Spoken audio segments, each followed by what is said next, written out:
It was a sunny but somber day in the nation's capital.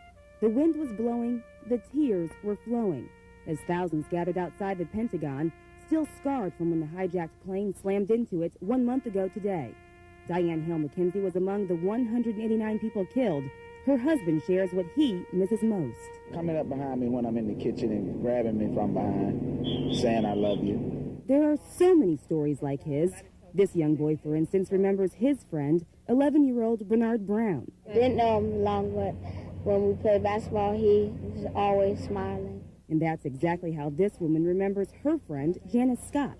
Very happy person, smiling just like today. Beautiful person, just like the sun is shining. Very beautiful, very caring.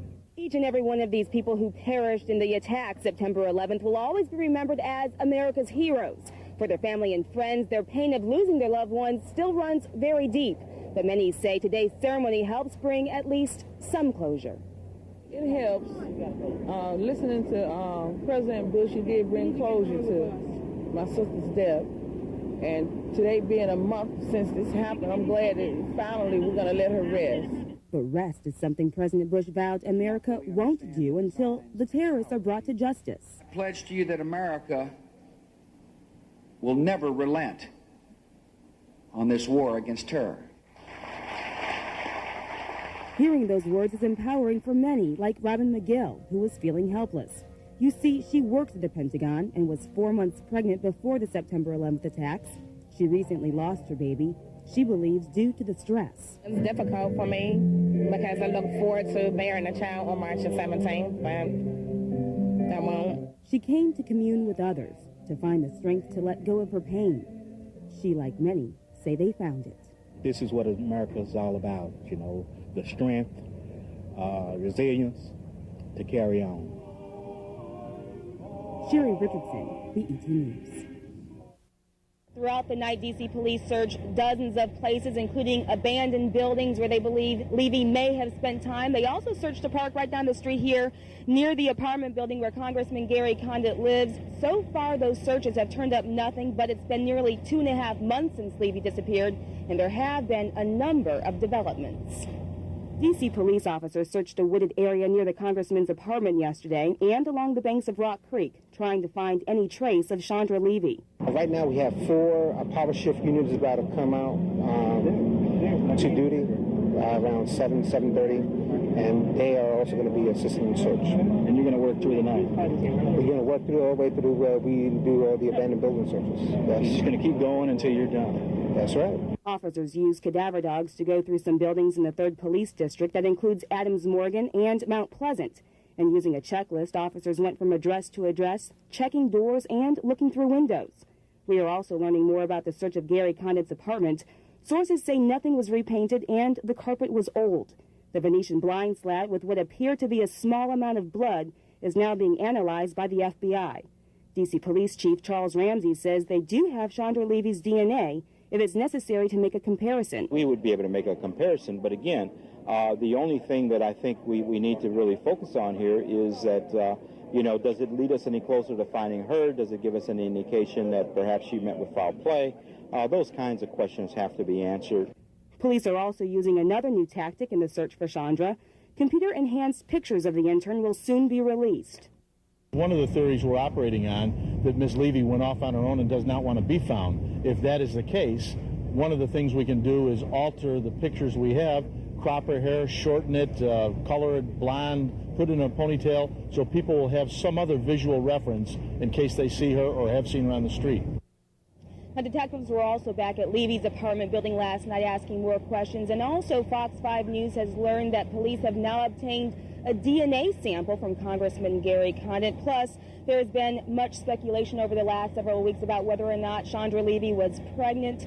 Fox 5 News asked Executive Assistant Chief of Police Terry Gaynor that question. His response, quote, "We have no indication of that."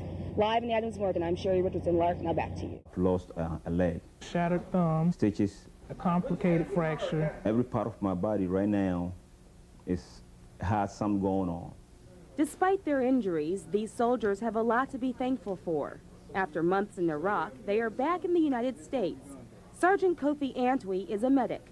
He was working on an injured soldier in Baghdad when a bomb exploded.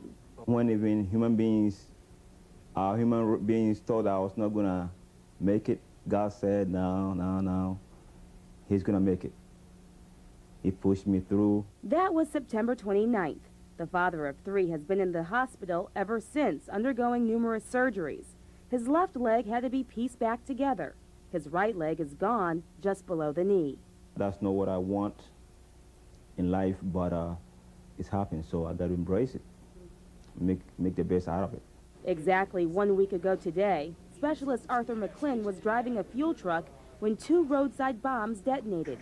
The force was so strong that it blew my helmet off of my head. With glass in his eyes, he drove to safety. His worst injuries were to his right hand, but this is not the first time the 24-year-old has suffered loss. His mother died of cancer when he was only 8 years old. His sister died from a car accident 5 years ago. And he's lost friends in the war.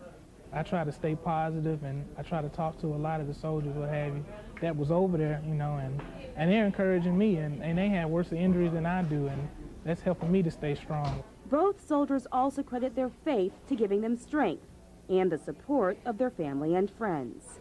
That's the reason why I'm still here, because I have so much support.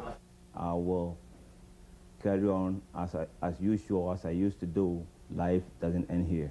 In Washington, Sheri Richardson, BET Nightly News. What do you have to say about the charges against you?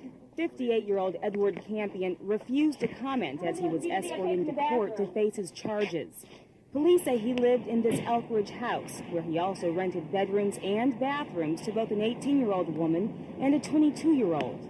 The girls found a VCR and monitor in a storage room in their basement that was usually locked. This particular day it was open, and they discovered the VCR and the monitor, and they saw on the monitor an image of one of their own bathrooms. They immediately called us. Police searched the house and found what they describe as 4 tiny pinhole-type cameras hidden in both of the women's second-floor bathrooms, another bathroom by the front door, and a bedroom that was set up with a tanning bed, which the women were allowed to use. Now, the cameras are similar to this one. You can see that it's no bigger than a matchbox in size with a pinhole-sized lens. Police say Campion would use devices like this one to tape his tenants in the bathroom, going to the bathroom, getting dressed, even taking showers. And then police say Campion would watch these tapes for his own personal pleasure. Police charged Campion under a new state law enacted just 6 months ago that prohibits videotaping a person in a private place without their consent. The charges are misdemeanors, and Campion was released on his own recognizance. Hey, don't you guys have a better job? How would you like to be videotaped in the bathroom? I have it. Campion refused to say anything more, but some of Campion's neighbors say they don't blame the tenants for moving out. I would be incredibly offended, and not to mention the fact it's your own personal space, and that's a violation of every right that they have, and that's beyond like anything that I could ever imagine someone doing. Campion's trial is scheduled for June 12th. Sheri Richardson, Fox 5 News.